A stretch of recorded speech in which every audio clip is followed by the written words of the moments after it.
জয় রাধে। আজকের পাঠ শ্রী চৈতন্য মহাপ্রভুর দক্ষিণ ভারতের তীর্থ পর্যটন শ্রী চৈতন্য চরিতামৃত মধ্যলীলা খণ্ড শ্লোক 120। প্রভু কহে দোষ নাহি ইহা আমি জানি, রাস না পাইল লক্ষ্মী শাস্ত্রী ইহা শুনি। শ্রী চৈতন্য মহাপ্রভু বললেন তাতে দোষ নেই, তা আমি জানি, কিন্তু শাস্ত্রের বর্ণনায় আমি শুনেছি লক্ষ্মী দেবী শ্রীকৃষ্ণের রাসলীলায় অংশগ্রহণ করতে পারেননি। নায়ং শ্রিয়হঙ্গ উনিতান্তরতে প্রসাদ সর্য শীতাং নলিন গন্ধ রুচাং কুতহন্না রাসৎসবেহস্য ভুজদণ্ড গৃহীত কণ্ঠ লব্ধা শীষাংজা উদ্গাদ ব্রজ সুন্দরী নাম।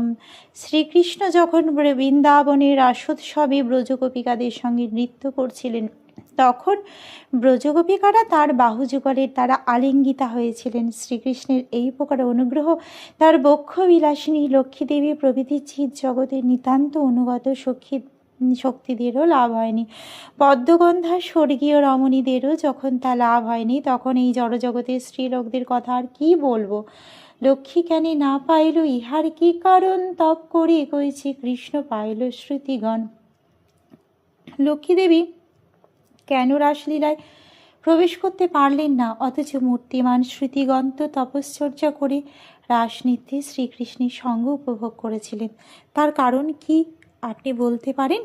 নৃভিত মরুন্মনোহ দৃঢ় যোগযুজ হৃদিজ নুন্ময় উপাসতে তদরয়োপি যজু শরণাৎ শ্রীয় উরগেন্দ্র ভোগ ভুজ দণ্ড বিষক্তধীয় বয়মপিতে সমদৃশ্য হঙ্গ্রী সরজ সুধা। মুনিগণ প্রাণায়ামের দ্বারা নিঃশ্বাস প্রশ্বাস জয় করে মন ও ইন্দ্রিয় সমূহকে দৃঢ়রূপে যোগযুক্ত করে হৃদয়ে যে ব্রহ্মের উপাসনা করেছিলেন, ভগবানের শত্রুরাও কেবলমাত্র তাকে অনুধ্যান করে ভয়ে ব্যাকুল হয়ে মনে মনে চিন্তা করেন। সেই ব্রহ্মে প্রবেশ করেছিল। ব্রজ স্ত্রীগণ শ্রীকৃষ্ণের সর্প শরীর তুল্য ভুজদণ্ডের সৌন্দর্যে মোহিত হয়ে তার পাদপদ্মের সুধা লাভ করেছিলেন। আমরাও সেই গোপীদেহ লাভ করে গোপীভাবে তার পাদপদ্ম সুধা পান করেছি। আজকের পাঠ এই অবধি। ভজ শ্রীকৃষ্ণ চৈতন্য প্রভু নিত্যানন্দ শ্রী অদ্বৈত গদাধরে শ্রীবাসাদি গৌর ভক্ত বৃন্দ। হরে কৃষ্ণ কৃষ্ণ কৃষ্ণ হরে হরে, হরে রাম